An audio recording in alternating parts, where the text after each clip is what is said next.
C'était 22 heures à peine ce vendredi-là. C'était veille de Noël et pour fêter ça, il s'en allait chez Madeleine près du pont de l'Allemand. Elle aurait eu tant de peine qu'il ne vienne pas fêter Noël, fêter Noël, en smoking de velours vert, en col roulé blanc, et le cœur en bandoulière, marchant à pas lents.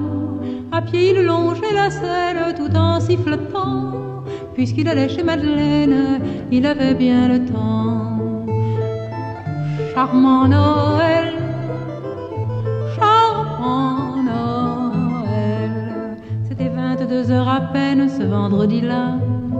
C'était veille de Noël et pour fêter ça, elle s'en allait chez Jean-Pierre près du pont de l'Allemand. Il aurait eu tant de peine qu'elle ne vienne pas fêter Noël, fêter Noël.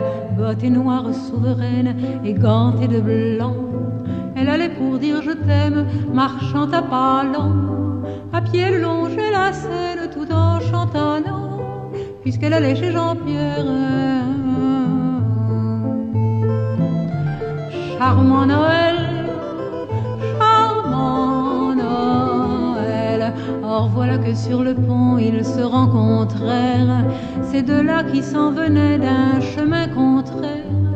Lorsqu'il la vit si belle, des bottes au gants, il se sentit infidèle jusqu'au bout des dents. Elle aima son smoking vert, son col roulé blanc, et frissonna dans l'hiver en lui souriant. Bonsoir, je vais chez Jean-Pierre, près du pont de l'Allemand. Bonsoir, j'allais chez Madeleine, c'est juste à 2 pas. Ils allèrent chez Eugène pour y fêter ça, sous le sapin de lumière, quand il l'embrassa. Heureuse, elle se fit légère au creux de son bras. Au petit jour, ils s'aimèrent près d'un feu de bois. Joyeux Noël,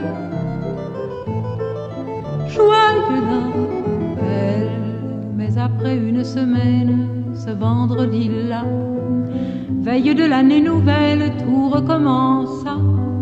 Il se rendit chez Madeleine, l'air un peu sournois. Elle se rendit chez Jean-Pierre, un peu tard ma foi. Bien sûr, il y eut des scènes près du pont de l'Allemand. Qu'est-ce que ça pouvait leur faire à ces amants-là, eux qu'avaient eu un Noël comme on n'en fait pas. Mais il est bien doux quand même de rentrer chez soi. Après Noël, joyeux